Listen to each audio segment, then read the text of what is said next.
প্রতিবার বিসিএস পরীক্ষা দেয় 2.5 লক্ষ থেকে 3 লক্ষ, কিন্তু সবার কেন বিসিএস হয় না? কেন শুধুমাত্র 10,000 15,000ই টিকে? কেন তাদের হয় বাকিদের হয় না? অনেকেই আছে যাদের প্রথমবারই হয়ে যায়, বাকিরা 4 5 6 বার দেওয়ার পরেও হয় না। কোচিং ব্যতীত একা একা কি প্রস্তুতি নেওয়া সম্ভব কিনা, গাইডলাইনের কি আদৌ দরকার আছে, সব কিছুর উত্তর নিয়ে আমাদের আজকের এই ভিডিওটি। আশা করি সবাই পুরো ভিডিওটা দেখবেন।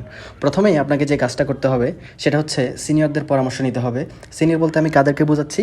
যারা অলরেডি প্রিলিমিনারি ক্র্যাক করেছে অথবা ক্যাডার হয়ে গেছেন, এরকম সিনিয়র বড় ভাই আপনি আপনার বিশ্ববিদ্যালয় হলে কিংবা আপনার এলাকায় অথবা ফেসবুকে আপনি খুঁজলেই পাবেন। তাদের থেকে পরামর্শ নেবেন, কেননা অভিজ্ঞতার চেয়ে বড় জিনিস আর নেই।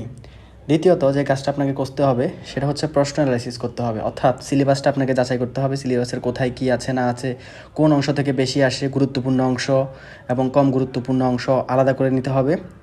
তৃতীয়ত যে কাজটা আপনাকে করতে হবে একদম মাস্ট, সেটা হচ্ছে পরীক্ষা দিয়ে যাচাই করবেন ওই সিলেবাসে ওই বিষয়ের উপর আপনার নেগেটিভ মার্কিং কয়টা আসে, কয়টা কনফিউশন, আপনার উইক জোন চিহ্নিত করে সেখানে সময় দিতে হবে। যেখানে আপনার স্ট্রং জোন সেখানে সময় কম দিতে হবে, কিন্তু এটা এনশিওর করতে হবে যাতে আপনার ওই স্ট্রং জোনে আপনার একটা নাম্বারও যাতে বাদ না যায়। এরপর আমি যে কথাটা বলবো, আমরা যেরকম খাওয়া খাই, আমরা খাওয়া দাওয়া করি, আমরা কিন্তু আমাদের পরিধি অনুযায়ী খাই। আমার পেট যতটুকু আমি খাবো ততটুকু, তেমনিভাবে আপনি কেমন স্টুডেন্ট সেই অনুযায়ী আপনার পড়ার পরিধিটা জানতে হবে। আপনি আসলে কতটুকু আনসার করতে চান, কতটুকু পড়তে চান, কত মার্ক আপনাকে পেলে আপনি সেফ জোনে থাকতে পারবেন, এই বিষয়গুলো আপনাকে শুরুতেই ঠিক করে নিতে হবে। অপ্রয়োজনীয় তথ্য বাদ দিতে হবে, পরিধি জেনে বিস্তারিত পড়তে হবে রেগুলারলি। এরপরে যে বিষয়টা আসে সেটা হচ্ছে রিভিশন। তো রিভিশনের মধ্যে সবগুলোই রিভিশন দিতে হবে, কিন্তু কনফিউশন সেগুলো এতই রিভিশন দিতে হবে যেন সেগুলো ক্লিয়ার হয়ে যায়, এবং যাতে আপনি যদি 160টা দাগান তাহলে মোটামুটি সর্বনিম্ন 140-এর মতো যদি যেন থাকে। এবার একটি গুরুত্বপূর্ণ বিষয় নিয়ে কথা বলবো, সেটা হচ্ছে বইয়ের কথা। আমরা বড় ভাইদের কথা শুনে অথবা ইউটিউবে ভিডিও দেখে যাত্রার কথা শুনে আমরা একবার এক রকম বই কিনি। এটা করা যাবে না। আমাদেরকে যে কোনো বই একটা সিলেক্ট করতে হবে, অথবা আমরা যদি 2-3টা বই থাকে ওই 2-3টা বইকে কনভার্ট করে আমাদেরকে একটা বই নিয়ে আসতে হবে। কেননা আমি পরীক্ষার আগে এতগুলো বই পড়ার সুযোগ হবে না। সেক্ষেত্রে আমি একটা বই যদি আমি মেইন বই করে ফেলি, সেই বইটাই আমি বারবার রিভিশন দিতে থাকবো এবং সেই বইটাই আমি পরীক্ষার আগে দেখে যাব।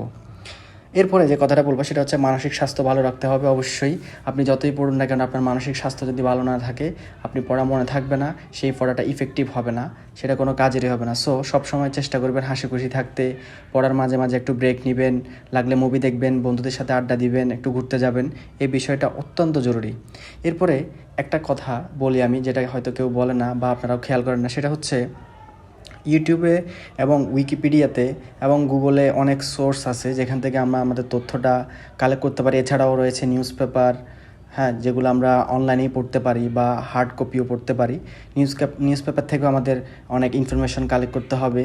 আর ইউটিউব এবং উইকিপিডিয়াতে আমরা একদম উইকিপিডিয়ার কথা যদি আমি বলি, উইকিপিডিয়াতে অথেন্টিক সোর্স পাওয়া যায় এবং সেই সোর্সগুলো আমরা কালেক্ট করে বইয়ে টুকে রাখবো।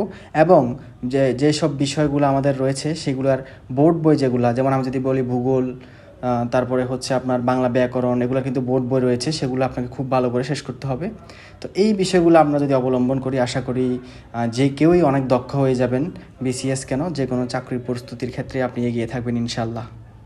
সবার জন্য অনেক শুভকামনা রইল, এবং আমার চ্যানেলে আরও কয়েকটি ভিডিও আছে, আশা করি সেগুলো দেখলে আপনার উপকার হবে। ঘুরে আসবেন। আসসালামু আলাইকুম।